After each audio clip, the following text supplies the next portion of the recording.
Hello and welcome you all to let's crack it with Abhishek Gupta. तो ये है daily current affairs for 24th and 25th of April.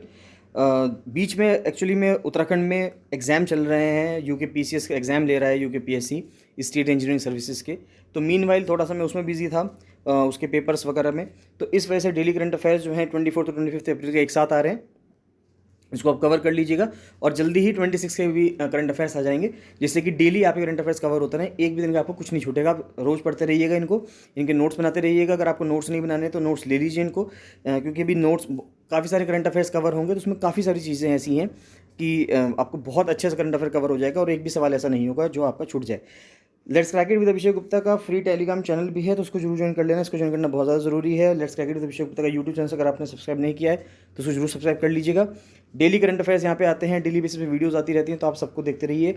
Let's crack it with Abhishek Gupta पे मैंने अभी जो state engineering combined services के exam हुए हैं उसमें जो जीके का पेपर हुआ है, तो उसमें ये भी दिखाया गया कौन कौन से क्वेश्चन हमारे कंटेंट्स आए हैं। करंट अफेयर से भी क्वेश्चन आए हैं उसके उस पेपर में। तो वो करंट अफेयर से जो पेपर क्वेश्चन आने लगे हैं उसका प्रूफ भी वहाँ पे दिया गया है, तो आप उसको जरूर देख लीजिएगा वहाँ पे। स्टार्ट करते हैं 24 to 25 अप्रैल के करंट अफेयर्स। तो सबसे पहले GS1 में स्टार्ट करते हैं। तो कि Bihar BJP to mark Kunwar Singh Jayanti as a grand event. अब बिहार में जो बीजेपी गवर्नमेंट है, जो बीजेपी पार्टी है वहाँ पे, वो कुंवर सिंह की जयंती को मनाने जा रही है। कुंवर सिंह जो थे, रिवोल्ट ऑफ 1857 में उनका बहुत महत्वपूर्ण रोल रहा बिहार से। तो उन्होंने प्लान किया है to organise the birth anniversary of the 1857 uprising hero Veer Kunwar Singh at Jagdishpur in Bhojpur. तो भोजपुर में जो जगदीशपुर जगह है जहाँ पे कुंवर सिंह का जन्म स्थल माना जाता है कि वहाँ पे उनका जन्म हुआ था, तो उस जगह पर एक प्लानिंग की जा रही है कि एक प्रोग्राम को ऑर्गेनाइज किया जाएगा as a grand event as part of the centre's Azadi ka Amrit Mahotsav programme. कि जो सेंट्रल गवर्नमेंट ने जो आज़ादी का अमृत महोत्सव प्रोग्राम चला रखा है to celebrate 75 years of independence, कि भारत अपनी स्वतंत्रता के 75 साल सेलिब्रेट करेगा इस साल 15 अगस्त 2022 में।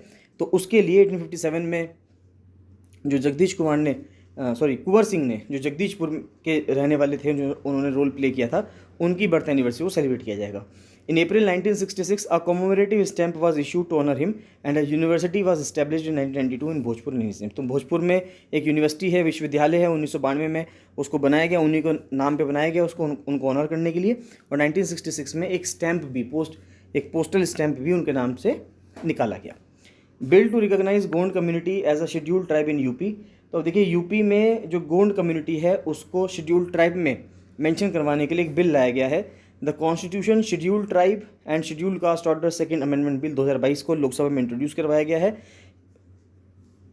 ये देखिए, ये न्यूज़ थोड़ी सी अलग है, ये यहाँ पे इसमें मर्ज कर दी गई है, ये मर्ज हो गया यहाँ पे, ये थोड़ा अलग है। ये बस इतना ही है कि जो बिल लाया गया है गोंड कम्युनिटी को एज अ शेड्यूल्ड ट्राइब बनाने के लिए यूपी में, जो कि अभी नहीं है। The sacrifice of Guru Tegh Bahadur the 9th Sikh guru would continue to serve as an inspiration for generations. Celebration of the gurus 400th birth anniversary at the Red Fort. Guru Tegh Bahadur ji की भी 400वीं एनिवर्सरी थी, बर्थ एनिवर्सरी थी, तो उसको celebrate किया जा रहा है लाल किले से। लाल किले से सेलिब्रेट किया जा रहा है क्योंकि लाल किले पे उस टाइम पे जो मुगल एम्परर था उसने ऑर्डर दिया था, उसने एक रूल जारी किया था जिससे गुरु तेग बहादुर जी को मारा गया था। तो इसलिए रेड फोर्ट से, क्योंकि रेड फोर्ट से ही फरमान आया था उनको मारने का, तो रेड फोर्ट पे ही उनका सेलिब्रेशन किया जा रहा है, उनकी बर्थ एनिवर्सरी मनाई जा रही है। तो प्रेजेंट गवर्नमेंट जो है ये काम कर रही है, और ये गुरु तेग बहादुर जो है 9th सिख गुरु हैं, ये ध्यान रखना है। आप मुझे कमेंट सेक्शन में कमेंट करके बताएंगे कि 10th सिख गुरु कौन से थे, 10वें और यानी कि आखिरी जो सिख गुरु थे वो कौन से थे, उनका क्या नाम है, तो वो आप मुझे कमेंट सेक्शन में कमेंट करके बताएंगे। नेक्स्ट स्टार्ट करते हैं कि GS2 में देखें तो UK court issues orders to extradite Assange to US। अब देखिए, जुलियन असांजे जो हैं ये एक पर्सन है जो कि US के हैं, और इन्होंने कुछ US की फाइल्स जो हैं उनको लीक किया था, जिसके वजह से ये कई साल से अपने देश से भाग के दूसरे देशों में छुपकर रह रहे हैं। A UK court on Wednesday issued a formal order to extradite WikiLeaks founder Julian Assange to the US। अब देखिए क्या बात है, बात यह है कि इस टाइम पे जो जूलियन असांजे है, ये यूनाइटेड किंगडम की जो राजधानी है लंदन में जो इक्वाडोर की एम्बेसी है उसके अंदर रह रहे हैं। एक एम्बेसी का जो एरिया होता है, एक एम्बेसी का एरिया वो एरिया होता है जो उस कंट्री का एरिया है। फॉर एग्जांपल, अगर भारत की एम्बेसी अमेरिका में है तो वो जो एम्बेसी भारत की अमेरिका में होगी, अगर आप उस एम्बेसी के अंदर हैं तो यानी कि आप भारत की टेरिटरी में हैं। कहने को तो आप अमेरिका में हैं, लेकिन वो जो जगह है, जितना बड़ा वो एरिया होगा उस एम्बेसी का, ये माना जाएगा कि वो भारत की टेरिटरी है। यानी कि अगर आप वहाँ पे हैं, US में हैं और इंडियन एम्बेसी के अंदर हैं, तो यूएस की आर्मी हो, नेवी हो, एयरफोर्स हो, वहाँ की पुलिस हो, कोई भी हो, वो आपको अरेस्ट नहीं कर सकती क्योंकि आप यूएस की टेरिटरी में ना होके भारत की टेरिटरी में। लाइक वाइज जैसे न्यू दिल्ली में अगर हम देखें तो न्यू दिल्ली में अगर यूएस की एम्बेसी है तो यूएस की एम्बेसी के अंदर अगर कोई पर्सन चला जाता है तो इंडिया की जो पुलिस है वो उसको अरेस्ट नहीं कर सकती। हालांकि वो पर्सन न्यू दिल्ली में ही है, उस एम्बेसी के अंदर है, लेकिन उसको अरेस्ट नहीं कर सकती। क्यों? क्योंकि वो जो एम्बेसी का जो एरिया है, जो भी एम्बेसी होती है वो माना जाता है कि वो उस कंट्री की ही एरिया है। ये रेसिप्रोकल बेसिस पे होता है कि अगर हमने कहीं पे टेरिटरी, अब अगर हमने कहीं पे एम्बेसी हमारे यहाँ खोली है तो हमारे देश में किसी कंट्री ने खोली है तो हम भी उस देश में खोल देंगे। तो इससे क्या होगा कि वहाँ की कुछ टेरिटरी हमारी और यहाँ की कुछ टेरिटरी उनकी हो जाएगी। तो अब क्या हुआ कि जो जूलियन असांजे थे उनके ऊपर एक ट्रायल चल रहा है over publication of secret files relating to the Iraq and Afghanistan wars. तो अमेरिका ने जो इराक में और अफगानिस्तान में युद्ध लड़े उसके ऊपर कुछ सीक्रेट फाइल्स इन्होंने लीक कर दी थी। विकीलीक्स के फाउंडर थे जूलियन असांजे, तो उसको इन्होंने लीक कर दिया है। उसके ऊपर इनके ऊपर केस चल रहा है बहुत टाइम से। On April 5, 2010 a video was release by wikileaks.org which showed 2 US AS-64 Apache helicopters firing indiscriminately and killing civilians and 2 Reuters war correspondents in the Iraqi insurgency of 2007। तो 2010 में 5 अप्रैल 2010 को एक वीडियो लॉन्च की गई, एक video release की गई wikileaks.org के द्वारा, जिसके जो फाउंडिंग चेयरमैन थे वो जूलियन असांजे थे। तो उसमें ये दिखाया गया कि जो अमेरिका के AS-64 अपाचे हेलीकॉप्टर्स हैं उसने वो अंधाधुन गोले चला रहे हैं और कई सारे सिविलियंस को मार रहे हैं इराक में। और वहाँ पे जो 2 राइटर्स जो है एक ऑर्गेनाइजेशन है, न्यूज़ ऑर्गेनाइजेशन है, उसके 2 जो रिपोर्टर्स थे उनको भी मार दिया गया 2007 में। This prompted the release of multiple classified documents which led to the rise of a new kind of extensive investigative journalism known as the WikiLeaks model. तो इसके वजह से इसके बाद 2010 के बाद जब ये हुआ तो उसके बाद एक एक्सटेंसिव इन्वेस्टिगेटिव जर्नलिज्म की शुरुआत हुई कि यहाँ पे हम इन्वेस्टिगेट कर रहे हैं, यानी कि हम खोज कर रहे हैं, पत्रकारिता यानी खोजी पत्रकारिता का उदय हुआ। कि खोजी पत्रकारिता का मतलब क्या हुआ कि हम जर्नलिज्म तो ही हो रहा है कि हम न्यूज़ तो प्रोवाइड कर रहे हैं, लेकिन कैसे? इन्वेस्टिगेटिव वे में, यानी कि खुद जो जर्नलिस्ट हैं वो इन्वेस्टिगेट करने लगे हैं। तो इसको विकीलीक्स मॉडल भी कहा गया। Under the Trump administration mister Assange was charged with multiple accusations including that of violating the espionage act of 1917। तो ट्रंप एडमिनिस्ट्रेशन जब चल रहा था 2016 से 2020 तक के बीच में, जिस टाइम पे डोनाल्ड ट्रंप यूएस के प्रेसिडेंट थे, तो उनके दौरान जूलियन असांजे पे काफ़ी सारे लॉज के तहत उनके ऊपर चार्जेस लगाए गए, जिसमें से एक एस्पियोनाज एक्ट भी था 1917 जिसके तहत उनके ऊपर चार्ज लगाया गया। मिस्टर असांजे in that time spent 7 years in asylum in the small Ecuador embassy in London. अब आप देखिए इन पर्सन की, मिस्टर असांजे की जो लाइफ है वो कैसी हो गई है कि इक्वाडोर एक कंट्री है और उसकी एम्बेसी है लंदन में। तो अब वो लंदन के अंदर जो एम्बेसी है इक्वाडोर की, तो इसका मतलब क्या हुआ कि वो टेरिटरी जो है वो लंदन में तो हैं, यूके में तो हैं, लेकिन वो लंदन की टेरिटरी ना होकर वो किसकी टेरिटरी है? इक्वाडोर की टेरिटरी है। और इक्वाडोर की टेरिटरी यानी कि इक्वाडोर के जो प्रेसिडेंट थे उन्होंने जूलियन असांजे को प्रोटेक्शन दी थी। इस वजह से इक्वाडोर के अंदर इक्वाडोर की जो एम्बेसी है उसके अंदर कोई भी यूएस की फ़ोर्स हो चाहे यूके की फ़ोर्स हो, कोई भी एंटर नहीं कर सकता था। तो उन्होंने 7 साल उस एम्बेसी के अंदर ही गुजारे हैं, उन्होंने उस एम्बेसी से बाहर कदम नहीं रखा। यानी कि वो अरेस्ट से तो बचे हुए हैं, लेकिन अरेस्ट से बचने की जगह पे क्या हो रहा है, वो खुद ही अरेस्टेड है, यानी कि सेल्फ अरेस्ट कर लिया उन्होंने अपने आप को। ये तरह से आप ये कंसिडर कर सकते हैं। यानी कि आप कुछ इस तरह से मान के चलें कि मान लेते हैं जो आपकी घर की बिल्डिंग है, आप अपने घर की बिल्डिंग के जो अलग अलग कमरे हैं उसमें तो घूम सकते हैं। मान लेते हैं आपके घर में अगर 3 कमरे हैं, 2 या 3 कमरे हैं, तो आप उन कमरों में तो 2-3 कमरों में तो घूम सकते हो, लेकिन अपने घर से बाहर नहीं निकल सकते। कितने साल तक? 7 साल से आप घर से बाहर नहीं निकले। अब आप खुद इमेजिन कर लीजिए कि एक आपके लिए कितनी बड़ी सिचुएशन होगी कि आप अपने घर में तो घूम सकते हैं 2-3 कमरों में, लेकिन घर से बाहर नहीं निकल सकते। यही हालत कुछ इस तरह से मिस्टर असांजे की है, जो 7 साल से छोटी सी इक्वाडोर की एम्बेसी में जो लंदन में सिचुएटेड है उसमें है। अब क्योंकि अगर वो बाहर निकल जाएंगे तो उनको तुरंत अरेस्ट कर लिया जाएगा, क्योंकि वो जैसे ही इक्वाडोर के एम्बेसी से बाहर निकलेंगे तो वो लंदन की सड़कों पर जैसे घूमेंगे तो यानी कि वो यूके की टेरिटरी में घूम रहे होंगे, और जब यूके की टेरिटरी में घूम रहे होंगे तो उनको तुरंत अरेस्ट कर लिया जाएगा। After the asylum was revoked he underwent trial in the UK on whether he should be extradited to the US to face the charges. जब असाइलम उनका छोड़ दिया गया, यानी कि उन्होंने शरण ली थी इक्वाडोर में, तो इक्वाडोर के प्रेसिडेंट ने बाद में जब उनकी शरण को ख़त्म कर दिया गया तो उसके बाद उनको अरेस्ट कर लिया गया, और अरेस्ट करने के बाद जो है उनके ऊपर यूके की कोर्ट में ये केस चल रहा है कि क्या उनको यूएस भेजा जाएगा या नहीं भेजा जाएगा। नेक्स्ट आता है कि पीएम ने अनाउंस किया है visa for Ayush therapy. Prime minister ने कहा है कि भारत जो है एक स्पेशल वीज़ा चलाएगा जिससे कि जो लोग हैं जो आयुष थेरेपी के तहत भारत में आके अपना ट्रीटमेंट करवाना चाहते हैं तो वो करवा सकते हैं। तो prime minister Narendra Modi on Wednesday announce that a special visa category would be created soon for those who want to travel to the country to avail themselves for Ayush therapy, यानी कि आयुष में यानी कि आयुर्वेद, यूनानी, सिद्धा, सोवा, रिक्पा, ये जो अदर ट्रेडिशनल मेडिसिन से अगर हम अलग जाएं तो ये जो थेरेपीज़ हैं अगर कोई पर्सन इससे अपना इलाज करवाना चाहता है तो भारत में आ सकता है, तो उसके लिए स्पेशल वीज़ा दिया जाएगा। Heal in India could become a big brand of this decade and wellness centres based on Ayurveda, Unani, Siddha and such traditional practices could be very popular and attract people from across the world. तो उनका कहना है कि heal in India होना चाहिए, यानी कि हम जो सही हों वो कहाँ पे हों, भारत में हों। तो हील का मतलब होता है कोई भी बीमारी से आपको उभरना, कोई भी बीमारी से सही होना। तो हील इन इंडिया यानी कि भारत में हमें सही होना है, तो इस सोच के साथ जो है लोग भारत में आएंगे और अपना इलाज करवाएंगे। नेक्स्ट आता है कि Arunachal Assam to form panels to solve border row. Arunachal Pradesh में और असम में के जो बॉर्डर लगती है, करीब 800 किलोमीटर लंबी बॉर्डर है, इसमें कई सारी जगह ऐसी हैं जहाँ पर दोनों स्टेट्स के बीच में डिस्प्यूट है। तो ये अपने आप में एक सवाल बनता है कोऑपरेटिव फेडरलिज्म का। तो दोनों स्टेट्स जो हैं आपस में क्या कर रहे हैं, कोऑपरेट कर रहे हैं या कोऑपरेट नहीं कर रहे हैं। तो कॉम्पिटिटिव फेडरलिज्म हो रहा है कि दोनों कॉम्पिटिशन कर रहे हैं आपस में कि कौन किसके पास ज़्यादा टेरिटरी होगी। तो बेसिकली हम इसको फेडरलिज्म का टॉपिक मानते हैं और कोऑपरेटिव फेडरलिज्म का टॉपिक मानते हैं कि कोऑपरेटिव फेडरलिज्म के अगर अंदर हम जाएँ तो अरुणाचल प्रदेश में और असम में इशू चल रहा है। Arunachal Pradesh and Assam have decided to form district level committee to resolve boundary dispute. तो बाउंड्री डिस्प्यूट को सॉल्व करने के लिए डिस्ट्रिक्ट लेवल पे कमेटी बनाने की बात की गई है।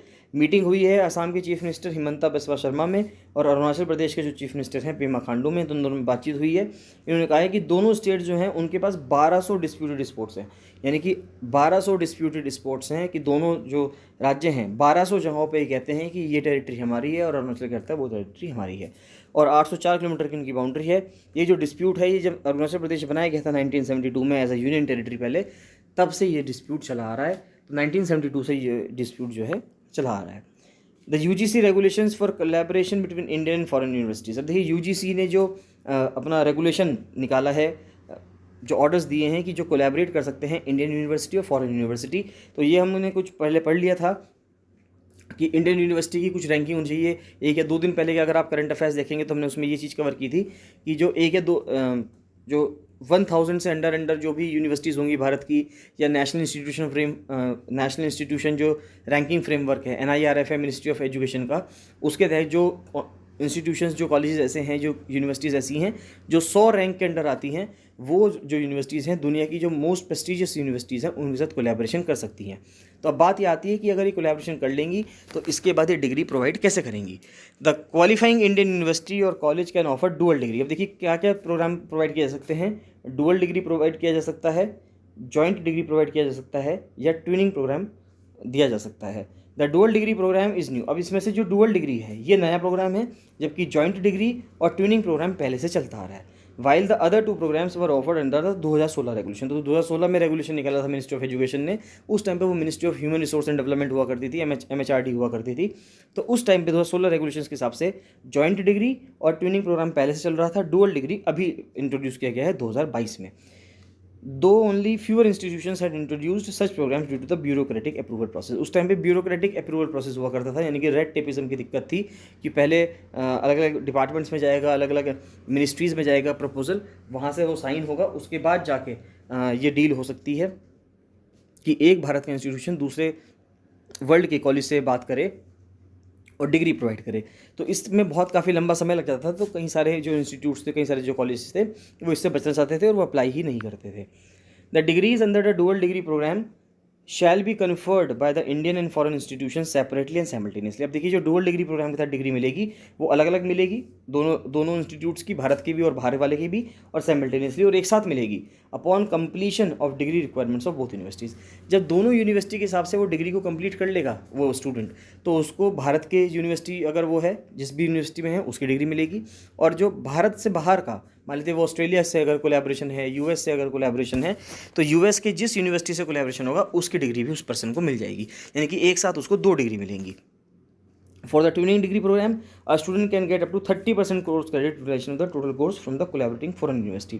अगर कोई पर्सन ट्विनिंग डिग्री प्रोग्राम कर रहा है तो उसके तहत क्या होगा कि जितना भी उसने बाहर से पढ़ा है, फॉरेन यूनिवर्सिटी से पढ़ा है, और जितना भी क्रेडिट उसको मिला है, यानी कि जितना भी उसको मार्क्स मिले हैं, आप ऐसे कह सकते हैं मार्क्स मिले हैं, उसका 30% ही वो भारत में इस्तेमाल कर सकता है. For the joint and dual degree programs the student shall be permitted to get more than 30%. तो जॉइंट प्रोग्राम के लिए और डुअल डिग्री के लिए 30% से ज़्यादा की बात कही गई है.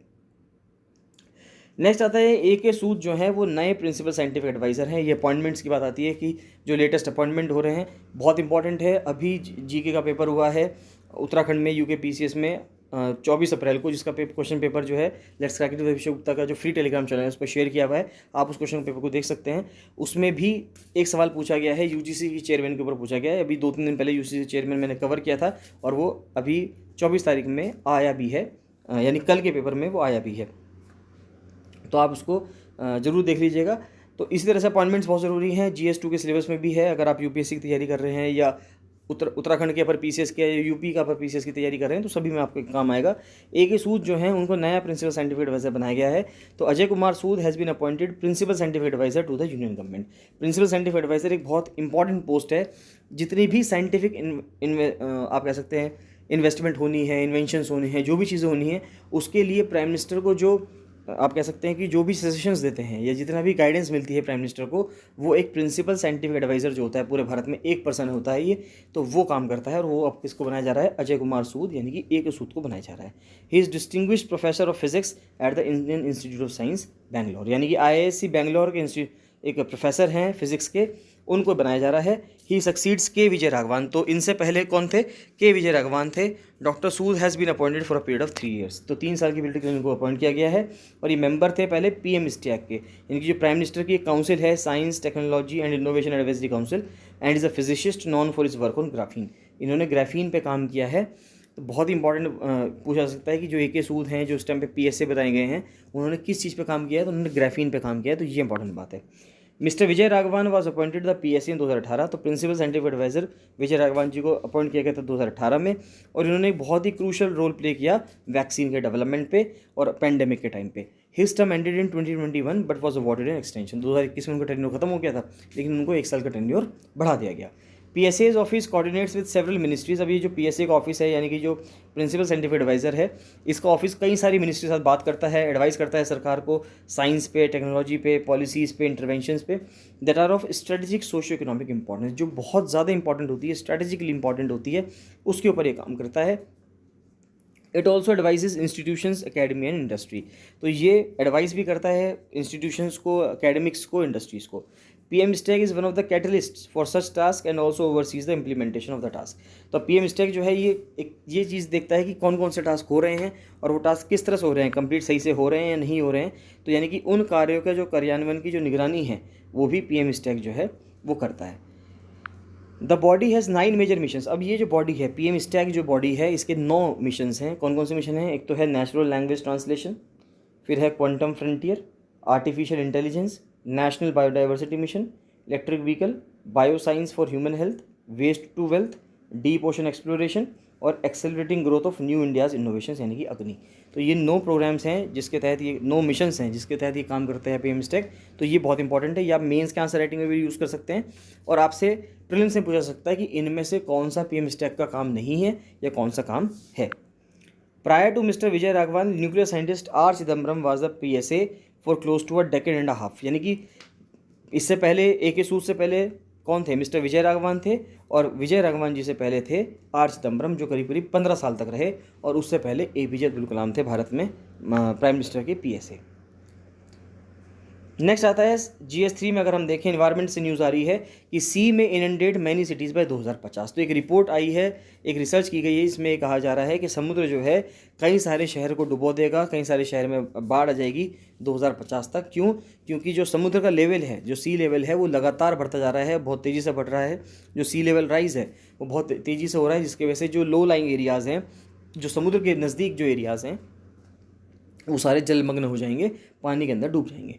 Population, infrastructure and property to be affected. यानी कि वहाँ पे जो जनसंख्या रहने वाली है, वहाँ का जो इंफ्रास्ट्रक्चर है, प्रॉपर्टी है, वो सब खत्म हो जाएगी. As per a study on intergovernmental panel on climate change, IPCC की जो रिपोर्ट आई है अगर उन पे स्टडी की जाए अलग अलग ऑर्गेनाइजेशंस के द्वारा, तो उन्होंने बताया है कि की कोस्टल सिटीज़ के लिए कि due to rising sea levels by 2050 a significant number of population property infrastructure. अब कहाँ कहाँ पे भारत की बात की जाए, कोची में, तिरुवनंतपुरम में, ये दोनों केरला में है, along with 4 other cities, Mumbai Maharashtra का, चेन्नई तमिलनाडु का, वाइजैग आंध्र प्रदेश का और मैंगलोर कर्नाटका का विल बी अंडर वाटर। ये चारों शहर जो हैं पानी के नीचे होंगे, यानी कि पानी इसमें घुस चुका होगा समुद्र का और ये सब पानी के अंदर डूब जाएंगे। The IPCC assessment report indicates that India sea level will rise significantly by 2050। तो आईपीसीसी की रिपोर्ट ने बताया कि भारत में जो भारत के शहर जो हैं वो बहुत ज़्यादा की तरह से आप कह सकते हैं खतरे के निशान पे हैं, और भारत में जो सी लेवल राइज होना है वो बहुत तेज़ी से होना है 2050 तक। Sea level rise in the North Indian Ocean occurred at a rate of, देखिए नॉर्थ इंडियन ओशन की बात की जा रही है कि नॉर्थ इंडियन ओशन में सी लेवल जो राइज हो रहा है वो किस हिसाब से हो रहा है। देखिए ये चीज़ें अगर आप अपने मेंस के आंसर राइटिंग में यूज़ करेंगे आपका मेंस का आंसर बहुत अच्छा हो जाएगा। देखिए नॉर्मल आंसर सब लिखते हैं, अगर आप इन सब पॉइंट्स को लिखेंगे तो आपका आंसर सबसे अलग होगा, और जब सबसे अलग होगा क्योंकि ये वही लिख पाएगा जिसने ये पढ़ा होगा, अगर आप पढ़ेंगे तभी आप लिख पाएंगे ये सब चीज़ें। तो अगर मान लेते हैं कभी भी इन्वायरमेंट के ऊपर चीज़ आए तो इन्वायरमेंट के ऊपर एस्से लिखने के लिए आए, इन्वायरमेंट के ऊपर क्वेश्चन आता है तो आप ये सब चीज़ें लिख सकते हैं कि आईपीसीसी के असेसमेंट रिपोर्ट के अनुसार ये है, और भारत में या नॉर्थ इंडियन ओशन में किस रेट से बढ़ रहा है अकॉर्डिंग टू आईपीसीसी। आप कह सकते हैं कि अकॉर्डिंग टू आईपीसीसी ने हमें ये बताया कि भारत में या नॉर्थ इंडियन ओशन में यानी कि उत्तरी हिंद महासागर में इस गति से जो समुद्र का लेवल है वो बढ़ रहा है। तो किस गति से बढ़ रहा है, at the rate of 1.06 to 1.75 mm per year, यानी कि हर साल 1.75 मिलीमीटर बढ़ जा रहा है एक साल से। देखिए अब ये देखने में तो बहुत कम लगता है कि भाई 1.75 मिलीमीटर यानी कि 2 मिलीमीटर होता ही कितना है, अगर इतना पानी बढ़ भी जाए तो फिर क्या फ़र्क पड़ रहा है। लेकिन देखिए अगर ये प्रोलॉन्ग्ड पीरियड ऑफ टाइम में देखें, अगर हम 2 मिलीमीटर को 50 साल तक देखें और लगातार मान लेते हैं 2 मिलीमीटर भी बढ़ता रहे तो 100 मिलीमीटर हो जाएंगे, यानी अपने आप में 10 सेंटीमीटर हो जाएगा। यानी कि 10 सेंटीमीटर अगर पानी का लेवल बढ़ रहा है तो आप खुद सोच सकते हैं 10 सेंटीमीटर अगर आप 15 सेंटीमीटर का स्केल देखेंगे और उस पर 10 सेंटीमीटर देखेंगे तो आपको समझ में आ जाएगा कि 10 सेंटीमीटर एक छोटा अमाउंट नहीं होता, काफ़ी अच्छा अमाउंट होता है। तो 1874 से लेके 2004 तक यानी करीब करीब 150 साल आप मान के चलते हैं कि 150 साल में इतनी गति से बढ़ रहा है, यानी कि हर साल इतनी गति से बढ़ रहा है। और 2004 के बाद अगर हम देखें या 1993 से 2017 के बीच में देखें तो 3.3 mm पर ईयर के हिसाब से पानी का जो लेवल है वो बढ़ रहा है समुद्र में, यानी बहुत तेज़ी से पानी बढ़ रहा है, यानी कि लोगों को बहुत कम समय मिलेगा कि वो अपना बचाव कर सकें। नेक्स्ट आता है buildings can be constructed in Mars with space bricks. अब धरती के बाद जब हमने मार्स पे रिसर्च करनी शुरू करी है तो हमारे साइंटिस्ट जो हैं उन्होंने कहा है कि हम मार्स पे भी बिल्डिंग्स बना सकते हैं, जिसको स्पेस ब्रिक्स कहा गया है कि मार्स की मिट्टी से यानी कि मार्शियन सॉइल से हम ब्रिक्स बनाएंगे और उस ब्रिक्स से बिल्डिंग्स बनाएंगे मार्स पे। तो researchers develop a way to make bricks from Martian soil. Researchers from ISRO and ISC have developed a way to make bricks from Martian soil with the help of bacteria and urea. तो कहा जा रहा है कि भारत में की जो organisation है इसरो और Indian institute of science Bangalore का जो है, तो ये दोनों इंस्टीट्यूट्स मिलके मार्शियन सॉइल से ब्रिक्स बनाना चाह रहे हैं। किसकी हेल्प से, बैक्टीरिया की हेल्प से और यूरिया की हेल्प से। These space bricks can be used to construct building like structures on Mars that would facilitate human settlement on the red planet. तो कहा जा रहा है कि अगर इस तरह से वहाँ पे हम ईंटों से घर बना पाएँ तो ह्यूमन पॉपुलेशन जो है वो वहाँ पे जाके बस सकती है। The team first made the slurry by mixing Martian soil with guar gum.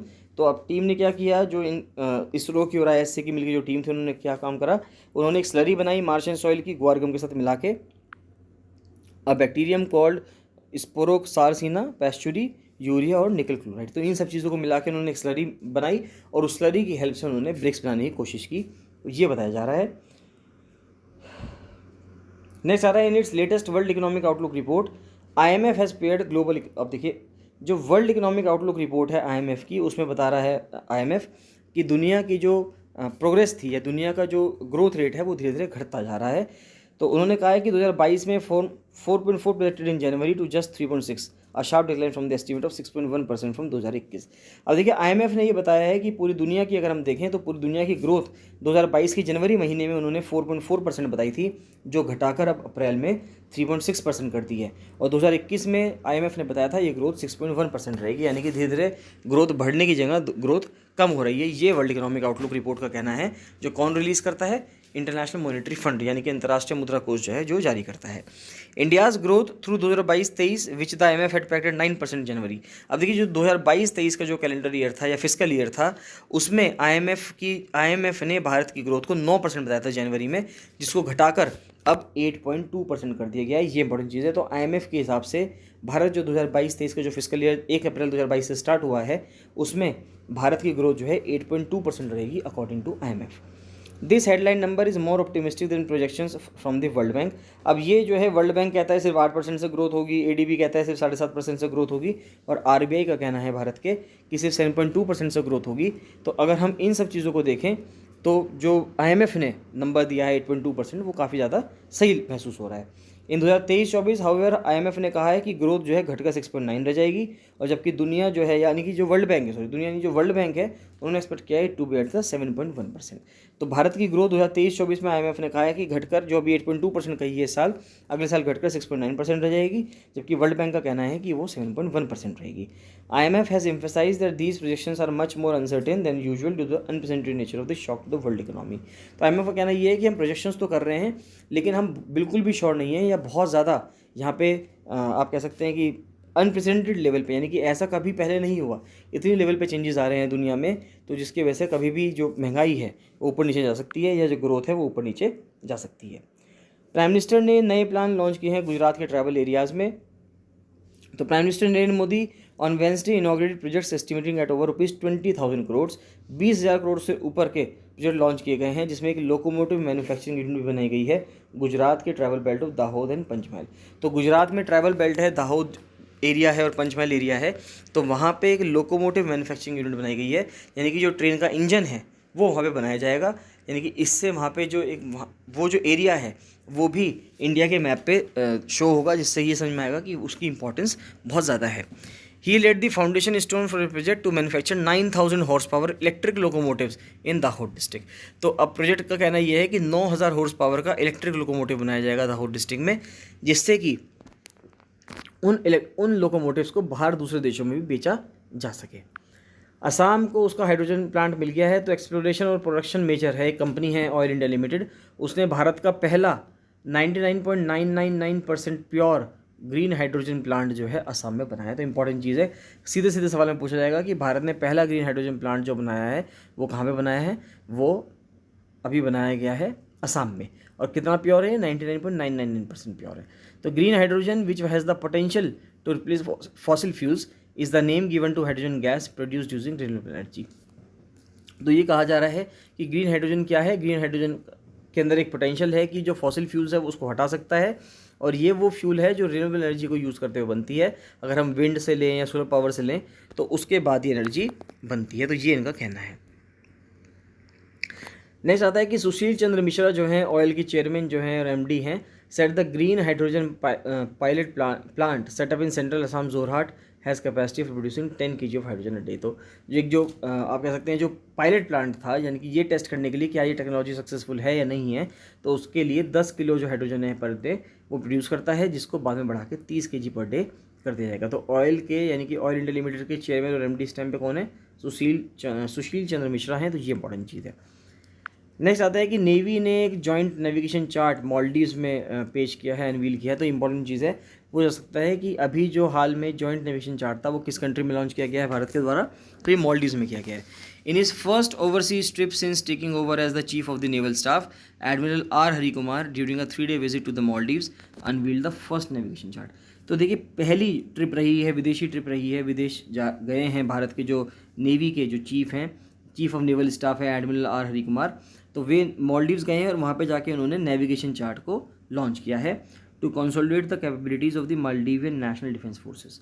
INS Sutlej is deployed to the Maldives for undertaking joint hydrographic survey under the MOU on hydrographic cooperation. तो भारत की तरफ से INS सतलज है जो वहाँ पे मॉलडीव्स में काम कर रहा है, जॉइंट हाइड्रोग्राफिक सर्वे के लिए ये काम कर रहा है। नेक्स्ट आता है 6th Scorpene takes to water INS Vagsheer to be inducted next year. अब देखिए जो 6th स्कॉर्पियन है, यानी कि कुछ भारत किसी प्रोजेक्ट के तहत कुछ सबमरीन्स बना रहा है जिनको स्कॉर्पियन भी कहा जाता है। वो सबमरीन 6 सबमरीन्स बनाई हैं पहले प्रोजेक्ट में।